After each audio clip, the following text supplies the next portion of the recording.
So, hello everyone, and welcome to Be Inspired, the podcast. And we have reached season 2 already, back by popular demand, I suppose. I am absolutely thrilled to be bringing you a second season of this podcast. If you're unfamiliar with us, we are Blue Balloon Theatre. My name is Becca, and I am the founder and artistic director. Honestly, the lineup we've got for this podcast season is epic. So you're in for a treat, let's put it that way. And today we are joined by none other than Maddi Crease, our first guest. Oh, this is so exciting. Hello, Maddi. Hello. That was such a long intro that I was like, God, I bet I've put her right off now. I know a little bit about you, Maddi, and I've done my research on you, but a lot of our listeners may not know who you are. So tell us about you as a person and what you do as a creative. So I'm Maddi. Hello. Your mind always goes blank. It's like in a little interview, isn't it, when you're asked, tell us about yourself. So I'm 21. I'm from Essex and grew up here. I'm a poet, so I've been writing pretty much most of my life. I was always that kid that was really geeky in English and adored it, always close to the English teachers because they're just the best people. And kind of really got into my writing in high school, had a couple of like small publications in like anthologies, and started getting into poetry when I was about 17, I'll say. Started getting into spoken word then about 18, 19, and here I am. Oh, that's amazing. So, I mean, one thing I was going to ask you was sort of when you got into it, because everyone's got a slightly different story. So you started quite young, really. Your passion for English and for words was there from quite a young age, would you say? Yeah, definitely. I mean, I have this really vivid memory of being in year 3, so I was like 8. Oh my God. And getting sent up to the year 4 office because they really liked this piece that I did, and they were like, go show the year 4 teachers. Oh wow. Oh, that's amazing. That's so cool. I mean, because you got into it at such a young age, do you feel like you found your rhythm and style quite quickly, would you say, when it comes to poetry and spoken word? I think when I started getting into the poetry side of things, pretty much, because I do a lot of mental health writing, and that was a big thing that was going on for me during my teenage years. And I kind of venture out a little bit. I do some like LGBT stuff because I identify as queer. I do some like stuff around working class and things like that, but mainly mental health. And so I really knew what I wanted to write, and I found that voice quite quickly. That's really cool. And in terms of sort of what you've achieved within your journey so far, let's talk about that, because I know you've achieved some quite amazing things. Considering you're only 21, I'm just in awe of you. So let's chat about that. Sort of, how did you come across those opportunities, and sort of what was it like in terms of getting them, basically? I mean, the first kind of things that I did that felt really big was in high school. I did some young writers anthologies and things like that. So I've got 3 publications with young writers in their anthologies. 2 are fiction, 1's poetry. And then kind of from there, I realised that I really liked the spoken side of things. And it's developed into both written and spoken poetry, kind of always being on the lookout for opportunities. And it's as simple as, if I stumble across an account that's shared something on their story, I'll save it and check it out. I think the biggest thing I've done at the moment is that I'm currently waiting on a commission to be published that's with Screen South and BBC Arts, and it's Arts Council England funded. Wow. So that is just terrifying. And I can remember for that application, I sent it off the night of the deadline, because that's when I found it, just threw this draft together and thought, won't really see anything of that. That was terrible. And then I got the email. It's always the way, isn't it? Like, I've done that before, where I've gone, right, I've applied for it, but I don't think I'm going to hear anything back because it's maybe not what they're looking for. And then 2 weeks later, it feels like your life has changed. Mm. It's crazy, isn't it? And they sent all this sound kit to my house and all sorts. So I was just there, sat in my little council house living room, just like, how do I put a mic together? I've never done this. Yeah. Oh, that's amazing. Absolutely amazing. And in terms of what you're working on now or any future projects, is there anything that you've got lined up? I mean, I want to write a book. I've started a book. I've nowhere near finished a book. So that's definitely something I want to do. And the other thing I'm really looking forward to is getting back to doing in-person open mics. Yeah, definitely. So I run normally an open mic for a mental health charity that's in Essex. They're called Open Arts, and I go to them. They do a lot of mental health based, like holistic art approaches. We've raised a bit of money for them before, not huge amounts, but it's every little helps. And I just really want to get back to hosting those nights because the feeling is just absolutely immense. Yeah, no, I completely agree. I mean, for our listeners, new or old, we do spoken word open mic nights, and I've hosted every single one of them, and I completely agree. It's electric. Those nights are just incredible nights of sharing and sort of encouragement between artists, which is everything that we could want. And something you touched upon just now was sort of getting back into doing live events, which obviously we've all missed it incredibly. I know I certainly have. How was the dreaded lockdown for you? Like, how did you find that time? Because we were in it for such a long time. And I know, as being a creative, I think anyone within the performing arts industry struggled. So how did you find that time? What did you fill it with? I think at first I really found it just freaked me out completely, and both in a personal level and as a creative, because on a personal level, of course, no one's going to like being forced into these situations beyond their control, and being told, if you've got these things, you suddenly don't now, forget them for now. But on a creative level, it was like, right, I can't go to my art group, I can't do my poetry nights, I can't do this, I can't do that. And I also do a lot of visual arts just in my bedroom at home. So I kind of turned to that, doing a lot of abstracts and things like that. And that was kind of how I got through it first, bringing the art back literally into my house and just taking that time for me. I think I got a lot of words down on the page, whether I did anything with them or not, in the first few months, because emotions were so high, and that's what I kind of write about. Yeah. So that's kind of how I got through, especially those first few months when it was all new and horrible, because didn't know what to expect, didn't know what it would feel like. Yeah, no, I completely agree with that. I think I was the same. It was a bit strange those first few days. I was like, what do I do now? Because I'm an actor as well, so there was that, and it just felt like everything had changed in a really short space of time. So it was a case of just filling the house, filling my time with these things that I was so familiar with, but in a remote fashion. And we just sort of made the best of it. And that's amazing that you were able to sort of get so much down on paper, whether it was used and read to people or not, because I've been having this chat with many people recently, but writing is such an amazing form of therapy. Absolutely. It's so therapeutic for the soul, and just getting your thoughts down on paper. So that's amazing. You mentioned it there.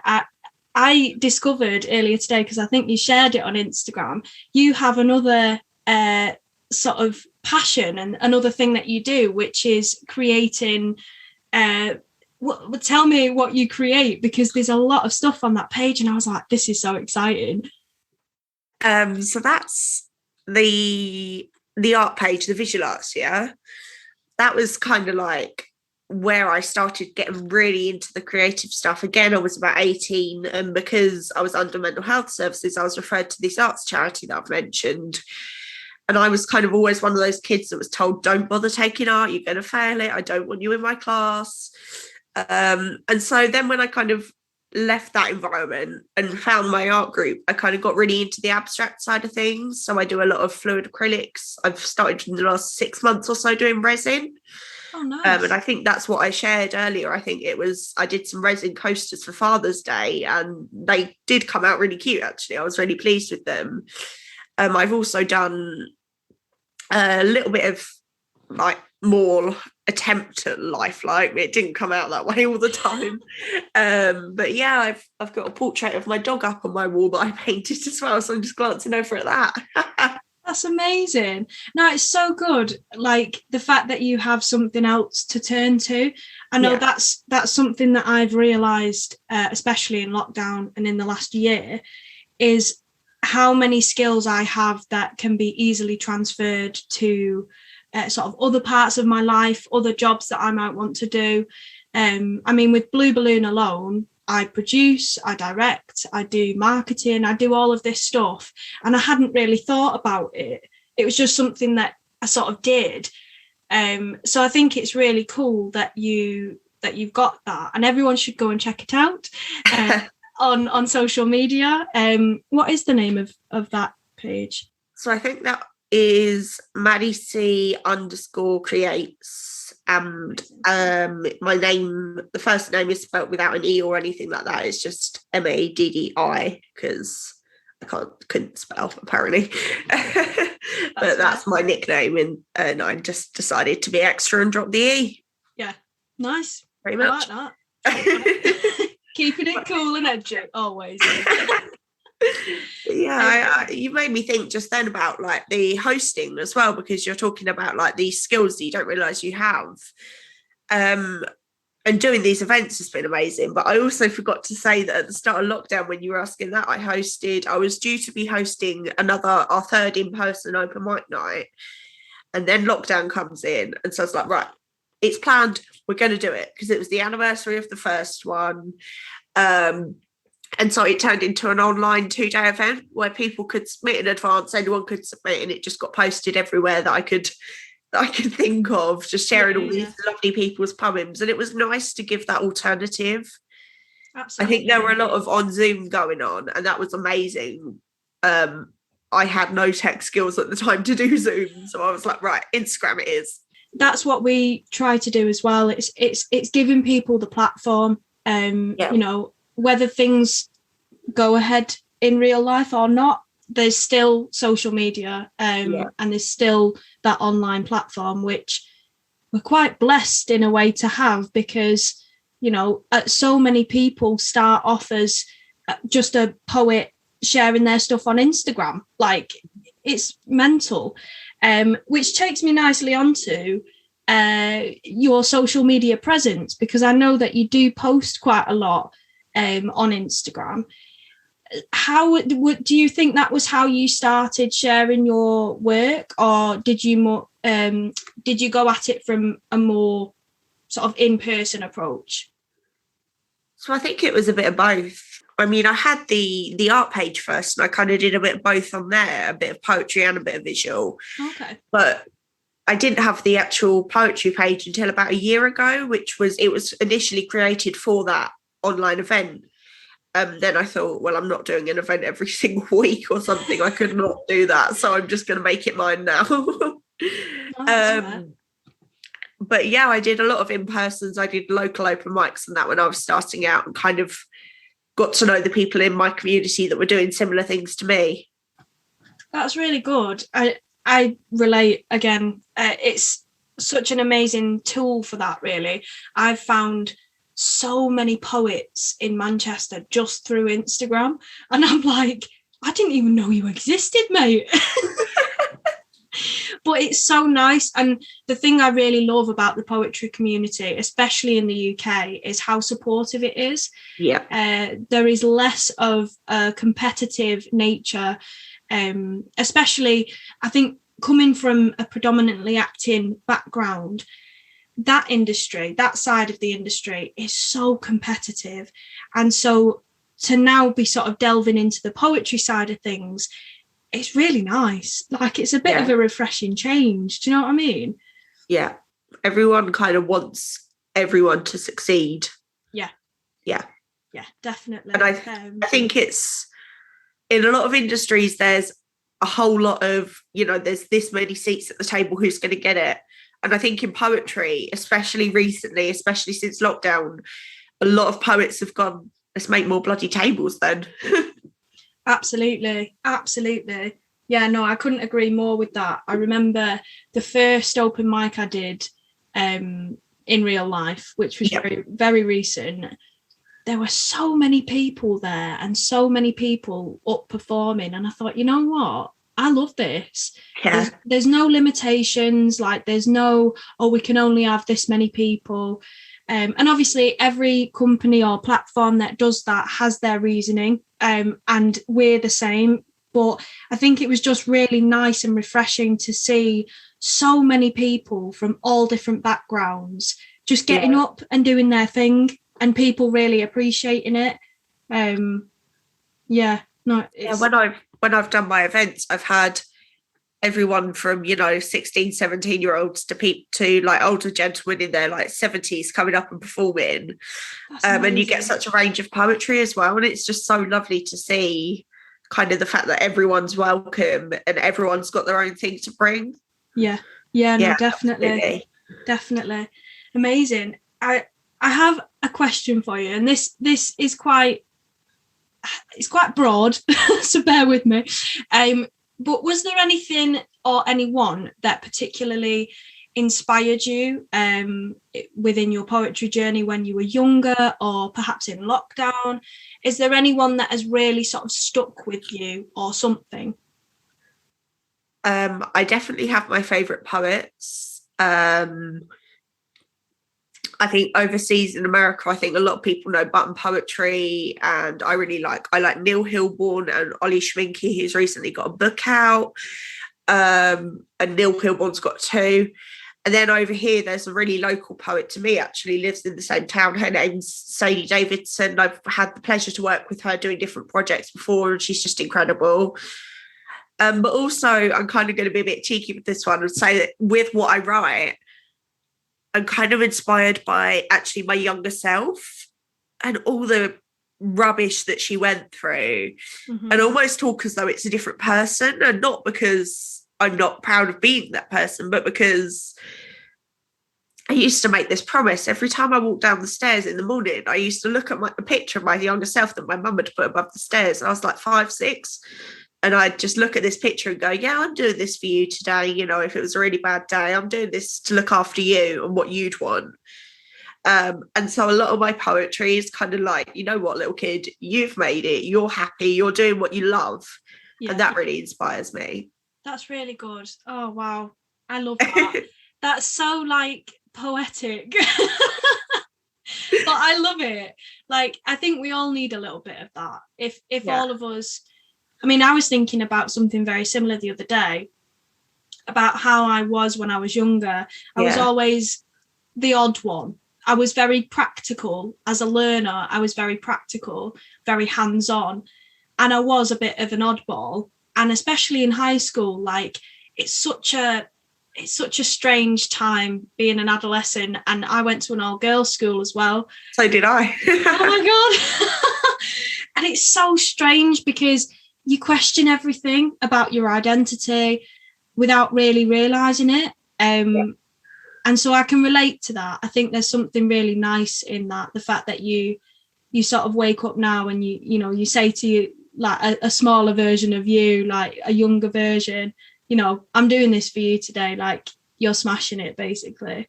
Oh, that's amazing. Yeah, I love that. It's so positive. So my final question is for anybody that may be listening who is a writer, poet, or just a creative in general, but perhaps is maybe scared or apprehensive about getting into it properly or taking those first steps to sharing their work. Do you have any advice for those people based on your experience, I guess? I think the main thing that I could say is just feel the fear and do it anyway. anything from setting up that Instagram page and putting on the first post to applying to a big, really scary application is just, maybe you won't have the confidence internally to feel like you should be doing it, but you absolutely should be doing it. If it's what you want, do it. Just, you've got to take that leap. And, you know, if there's anyone starting out who wants to slide me a message and I'll put you in my story, I absolutely will. Like we were saying about poets supporting poets, there's such a beautiful community of online creatives as well, but also in-person stuff, absolutely everything. Just, you can feel the fear, respect the fear, see it, it's there, but it's not going to rule you. Okay, you've got this and you're going to do it and you're going to smash it. Yeah, amazing. Oh, I think that's some really sound advice to finish this podcast on. Wow. Oh, I'm feeling all positive and hyped for today. I've got 2 more podcast recordings after this. So I'm like, yeah, I'm ready now. Oh, thank you so much for coming on, Maddi. It really, really means a lot. And you've been an absolutely smashing guest for our first of season 2. So thank you. Sorry, go on. I was just going to say it's been a pleasure being here. I mean, it's my first podcasting opportunity and it's been great fun. So thank you. You're so welcome.